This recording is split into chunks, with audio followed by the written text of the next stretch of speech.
It was 3:47 a.m. at Riverview General Hospital when security cameras captured something no one could explain. Janet Carlisle, a 28-year-old patient recovering from a routine surgical procedure, simply vanished from her locked hospital room. No signs of forced entry. No footprints in the hall. No alarms triggered. Just gone. By the next morning, news of her disappearance had spread throughout the small New England town, leaving families and staff asking the same question. How do you disappear from a hospital bed in a secure facility? For Janet's family, the question was far more urgent. Where is she? Riverview General Hospital, located on the outskirts of a quiet New England town, presented a picture of calm and stability. From the outside, it was a classic red brick building surrounded by manicured lawns and mature trees. Inside, however, the hospital operated on the edge. Aging infrastructure, chronic understaffing, and overextended resources had created a fragile system, one where small lapses could have catastrophic consequences. Janet Carlisle was admitted following a minor knee injury at work. She was described as meticulous, intelligent, and outgoing, a beloved colleague and daughter. Friends spoke of her careful, organized nature. Someone who noticed the smallest details and planned for every eventuality. That carefulness made her disappearance even more jarring. Janet didn't just go missing. She was taken from an environment where she should have been safe. Her parents, Peter and Lorraine Carlisle, were devastated. She was always careful, always responsible, Lorraine told reporters. How could this happen to someone like her? The first signs that something was wrong were subtle. The night nurse, Evelyn Stone, noticed Janet had been unusually restless around 2 a.m. Shifting in her bed, murmuring quietly, and repeatedly glancing at the door. Evelyn, known for her diligence and attention to detail, recorded Janet's vitals meticulously until 2:15 a.m., when the entries abruptly stopped. An hour later, Evelyn returned to find Janet's bed empty. Initially, she assumed a discharge error had occurred, but there was no paperwork, no phone call, and no staff member who had signed her out. Hospital corridors were silent. Security cameras showed only shadows moving oddly, and no one had witnessed Janet leave. Her disappearance defied logic. Detective Marcus Keene, a veteran of the state police, was called in to lead the investigation. At first, the assumption was that Janet had wandered off or been abducted by someone familiar with hospital operations. He began by interviewing staff, starting with Evelyn Stone. Evelyn was cooperative but visibly anxious. I know every hallway, every blind spot, she said. If someone wanted to get in or out without being seen, they had to know the building inside and out. I should have seen them, or the cameras should have. Hospital administration maintained that security protocols were robust, but inconsistencies began to emerge. The hospital's CCTV footage was mysteriously corrupted during the hours of Janet's disappearance. Key records were missing, and staff schedules had gaps that could not be explained.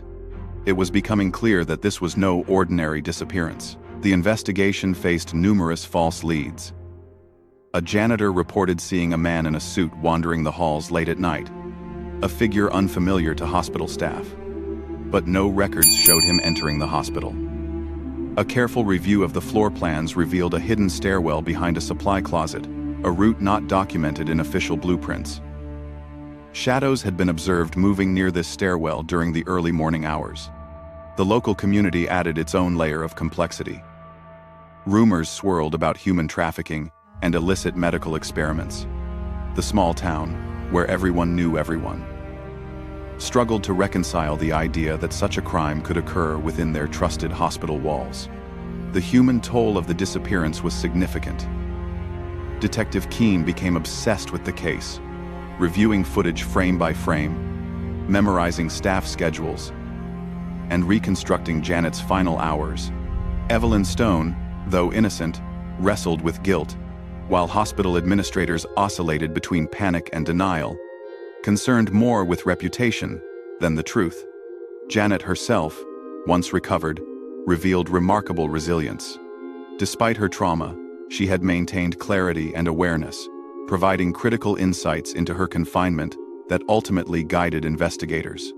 The crime was not only a physical violation but a psychological one, leaving deep emotional scars on all involved. Weeks into the investigation, a second patient vanished under eerily similar circumstances. This time, security cameras captured a blurry figure, resembling a doctor moving through restricted areas at night. The man was never on the hospital's official staff roster, but he possessed credentials allowing him to bypass security measures.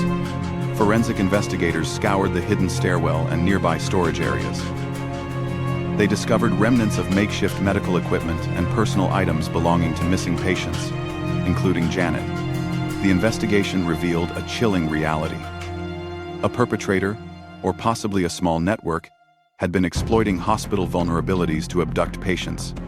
As the investigation progressed, attention turned to Dr. Henry Caldwell, a former surgeon with a tarnished reputation.